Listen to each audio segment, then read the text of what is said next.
સ્થિતિ છે અત્યારે રૂપિયાની જોઈ શકાય, કારણ કે ઇમ્પોર્ટ એક્સપોર્ટ બિઝનેસની વાત કરીએ કે પછી ઇન્ટરનેશનલ માર્કેટમાં ભારતની જે આર્થિક સ્થિતિ છે એની વાત કરીએ, ક્યાં સ્ટેન્ડ કરી રહ્યું છે ઇન્ડિયા? હા, હવે અત્યારે રૂપિયો આજે રેકોર્ડ સ્તર 90 રૂપીસ પહોંચી ગયો ડોલરની સામે.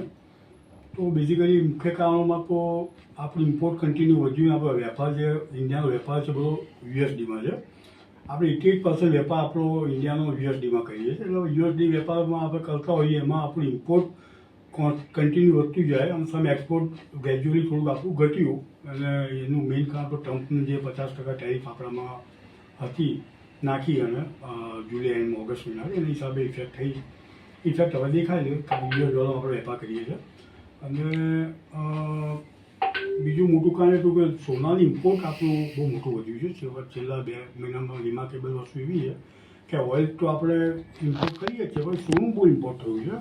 એટલે સારી વસ્તુ એ છે કે દેશમાં સોનું ઓઇલ વેપાર થયો, લોકોએ લીધું. નબળી વાત એ છે કે બધો વેપાર ડોલરમાં છે, આપણે બધા પૈસા ચૂકવવા પડે એના માટે.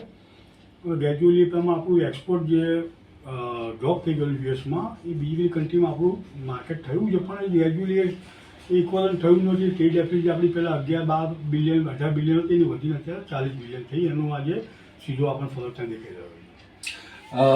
ભારતની આર્થિક સ્થિતિ જો આવનારા સમયમાં જોઈએ અને જો ડોલરની સામે રૂપિયાને ફરીથી મજબૂત કરવો હોય તો કઈ રીતે એને આગળ વધી શકાય, અને આ જે બિઝનેસ છે એ બિઝનેસ પર અસર પડવાથી આની દૂરોગામી અસર પહેલા તો કેવી રીતે આને જોઈ શકાય? સરસ, તમારો સવાલ સારો છે.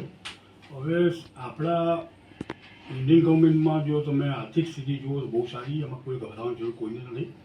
આપણી પાસે રિઝર્વ ફંડ સારું પડ્યું છે. સરકારે હમણાં જ 2 મહિના પહેલાં $10 બિલિયન માર્કેટમાં રિલીઝ કરેલા ડોલરને કંટ્રોલ કરવા માટે, પ્રાઇસને કંટ્રોલ કરવા માટે. અને એ પણ દેખાઈ $87 ભાવ થઈ ગયેલા. સરકાર ટ્રેડ ડેફિસિટ અંડર કંટ્રોલમાં, જીડીપીના કંટ્રોલમાં છે. આપણી પાસે એવું કોઈ પ્રોબ્લેમ નથી.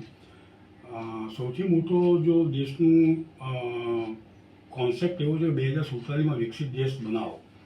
વિકસિત દેશની જે ફિલોસોફી એમાં એક વસ્તુ કે આપણે સેલ્ફ ડિપેન્ડેબલ, કે આપણે આપણી સાર્વભૌમિકના હિસાબે ડિફેન્સમાં કે આર્થિક મોરચા આપણે સેલ્ફ ડિફેન્સ બનવું. આપણે સરકાર બાબતમાં બહુ જ કાર્યરત છે. તમે જાણતા છો એટલે પાકિસ્તાન, બાંગ્લાદેશ, નેપાળ, શ્રીલંકા, આપણે ઇન્ડિયા અત્યારે પરિસ્થિતિ 4 તરફથી આપણે ઘેરાયેલા છે.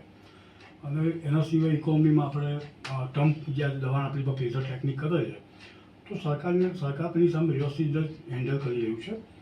હવે 2 મહિના પહેલાં સરકારે જીએસટી રિફોર્મ કર્યું કે આપણી ઇકોનોમી છે એ ડોમેસ્ટિક કન્ઝપ્શન બેઝ ઇકોનોમી, આપણી ઇકોનોમી એક્સપોર્ટ બેઝ ઇકોનોમી નથી, બરાબર. અને એના હિસાબે પરિણામ જોયા તો તમે જીએસટી રેવન્યુ આપણી ઇક્વલન્ટ થઈ ગઈ, સારી વધી. સાથે સાથે જીડીપી આપણો વધ્યો. એટલે આપણી સ્થિતિ ઇકોનોમિક સ્ટેજે India going the right strategy. બીજી મહત્ત્વની વાત એ છે કે ઇન્ડિયા નોન એલિમેન્ટ કન્ટ્રી છે.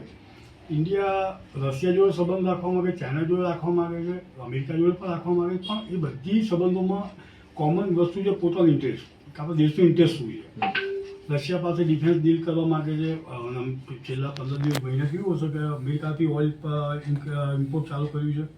એટલે ગવર્મેન્ટ પોતાના દેશની ઇકોનોમી ઇન્ટરેસ્ટ જાળવે છે. એટલે એ ઇકોનોમી ઇન્ટરેસ્ટ જાળવવામાં કદાચ કોઈ એવો સ્ટેજ આપણો આવી જાય કે સ્ટેજમાં થોડુંક આપણે આંકડા થોડા આગા પાછળ થાય, પણ after all in long term મને ભવિષ્ય સારું દેખાય છે. અચ્છા.